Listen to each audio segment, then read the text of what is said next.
We have not had a losing week in any of the past 4 weeks, racking up a 35-25 record against the spread in the process. Can we continue to make the sportsbooks bleeding in Week 8 of the NFL? We will find out very soon. I'm Professor MJ, bookie crusher since 1999 and holder of a PhD in statistics. Subscribe to the channel to grow your sports betting bankroll. I invite you to do it now before you forget. Let's not waste any time before we dive into my NFL predictions for Week 8. Enjoy the show, my friend!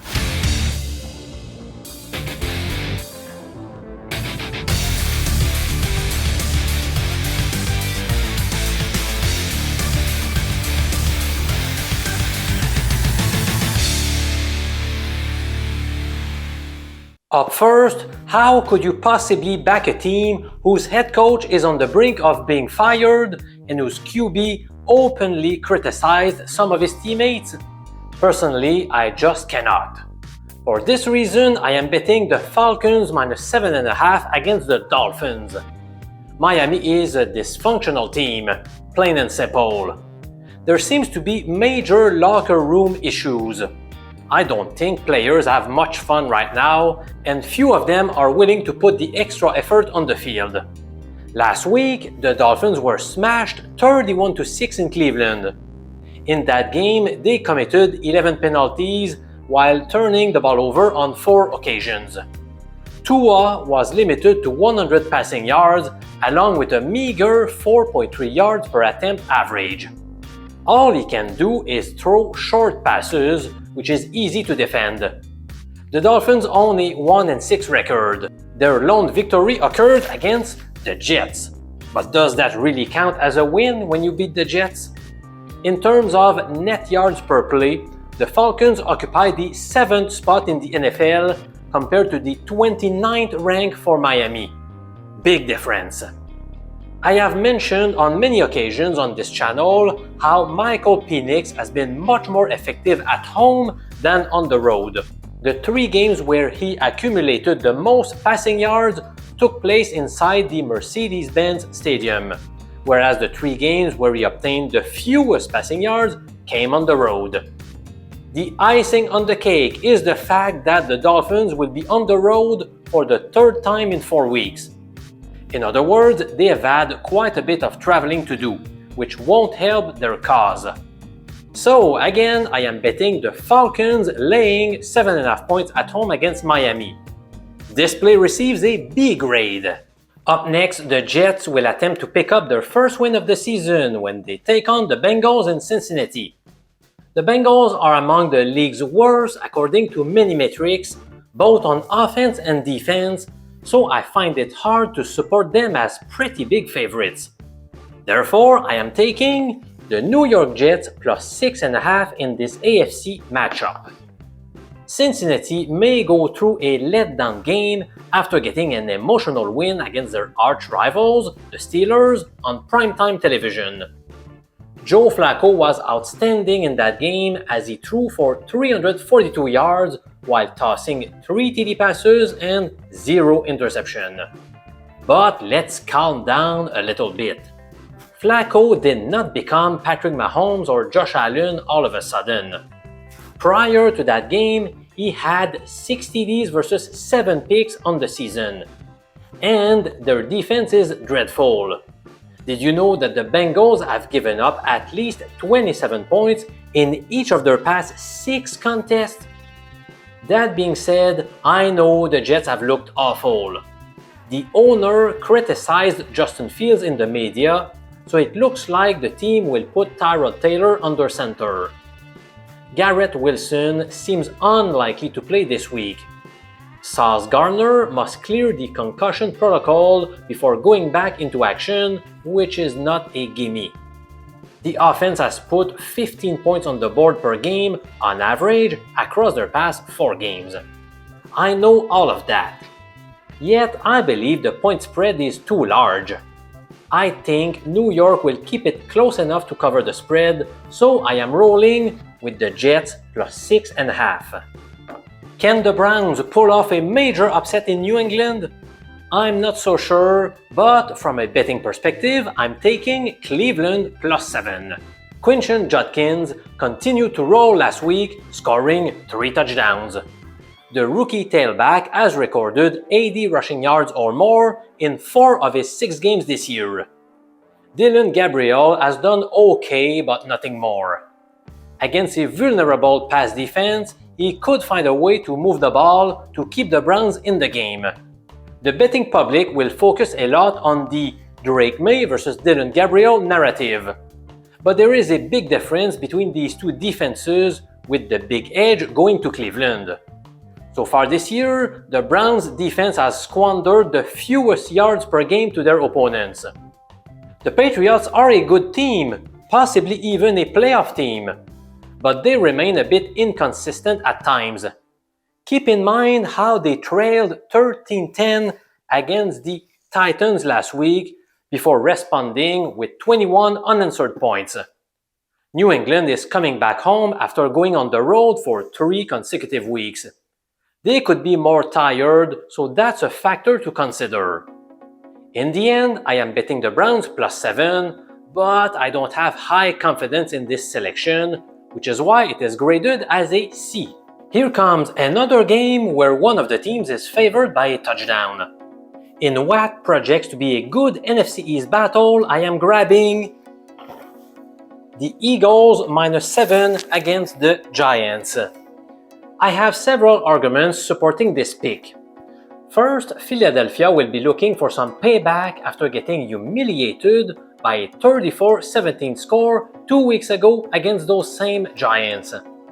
The Eagles went 1 for 9 on third downs, whereas the G-Men went 11 for 16. Jalen Carter was not on the field for the first meeting, but he will be there this time around. The G-Men could be deflated after last week's epic collapse in Denver. The team had built some great momentum since Jackson Dart had been named the starting QB, but this loss stings. New York will also be on the road for the 3rd time in a span of 4 weeks. Jackson Dart has yet to throw an interception at home, but he has thrown 3 of them in 2 road games. He also suffered an ankle injury that could limit his mobility this Sunday. Jalen Hurts has the 6th best passer rating so far in the 2025 campaign. Dart has the 20th best. Take the Eagles to win big in a game they will be ultra motivated to win. What? Another game where the point spread is 7? In the Buffalo versus Carolina matchup, I am taking the Bills laying 7 points. Road favorites coming off a bye have performed very well against the spread over many years. I'll take advantage of this betting angle here.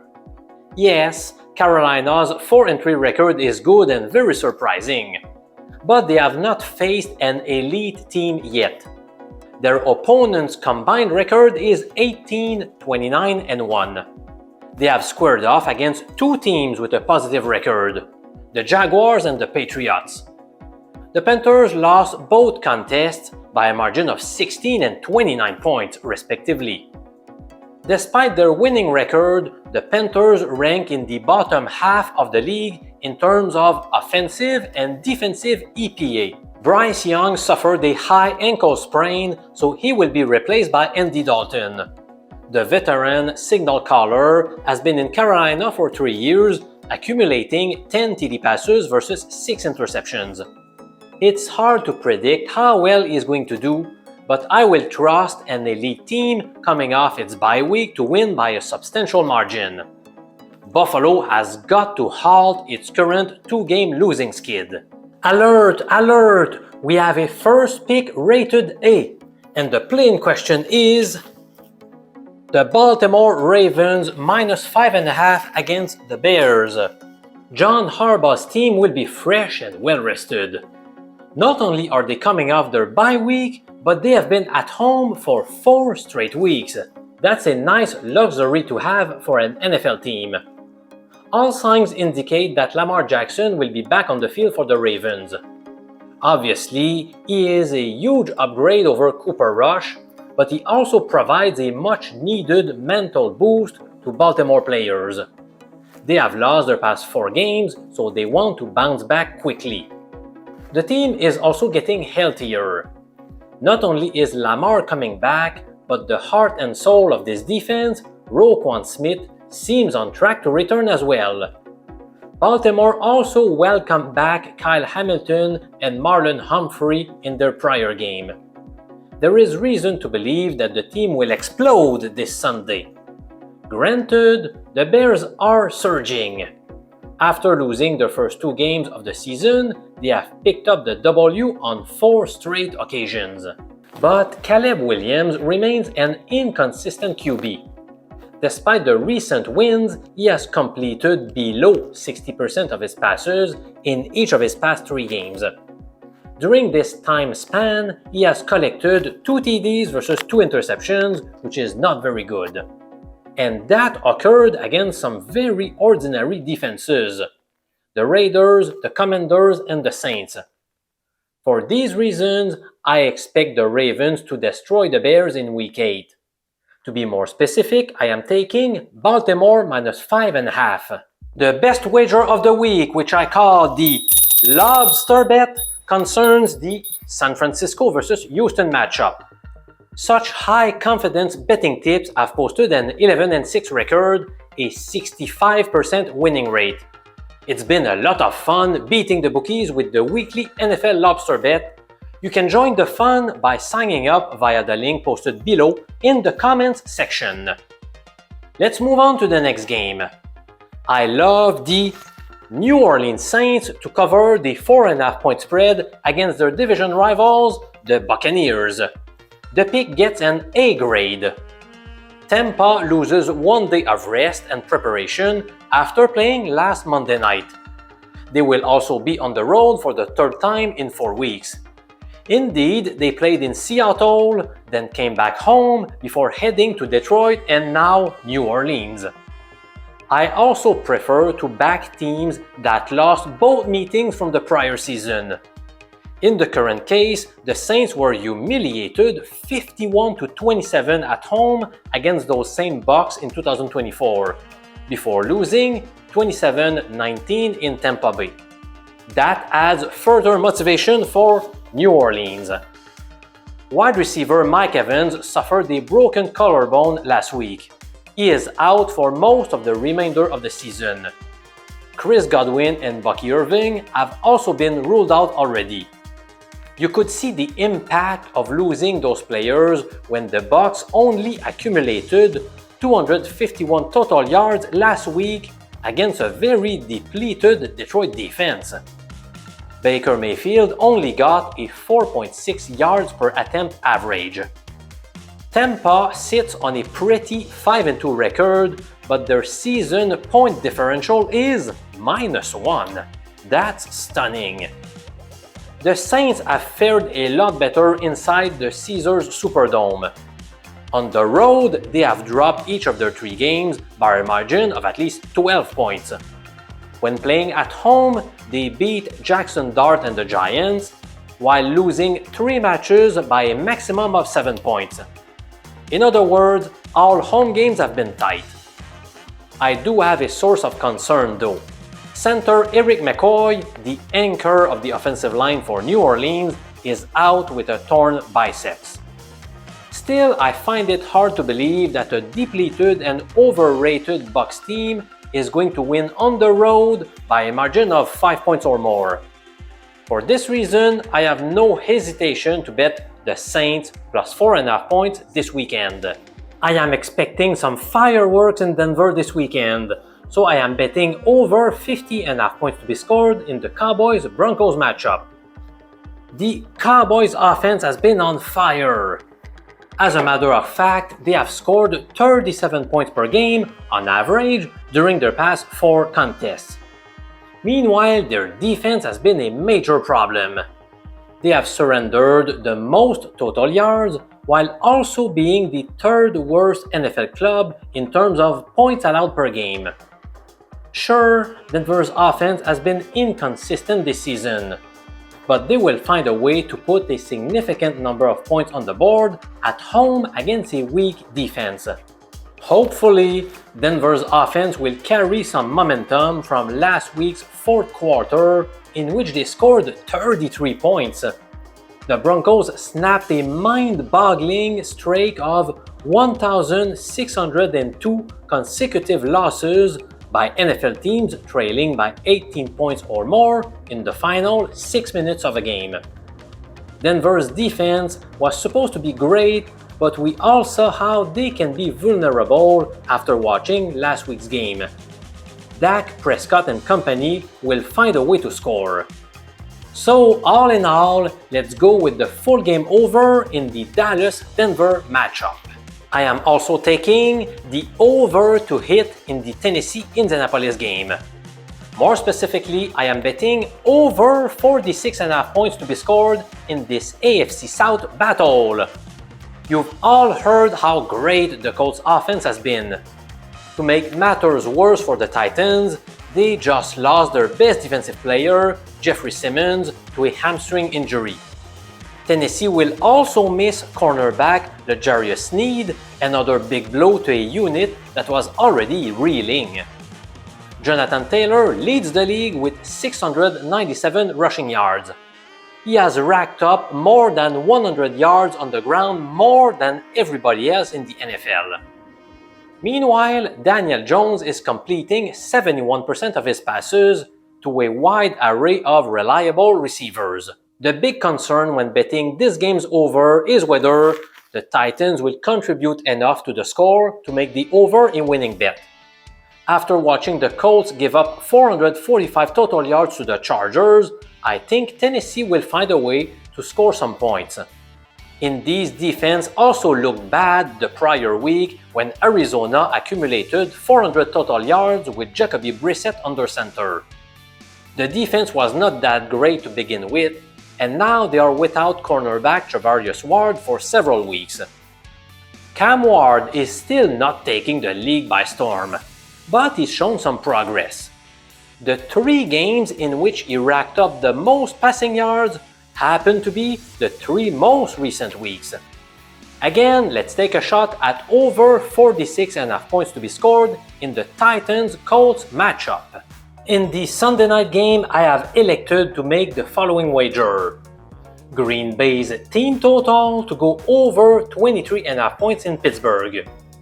You have to be worried about Pittsburgh's defense.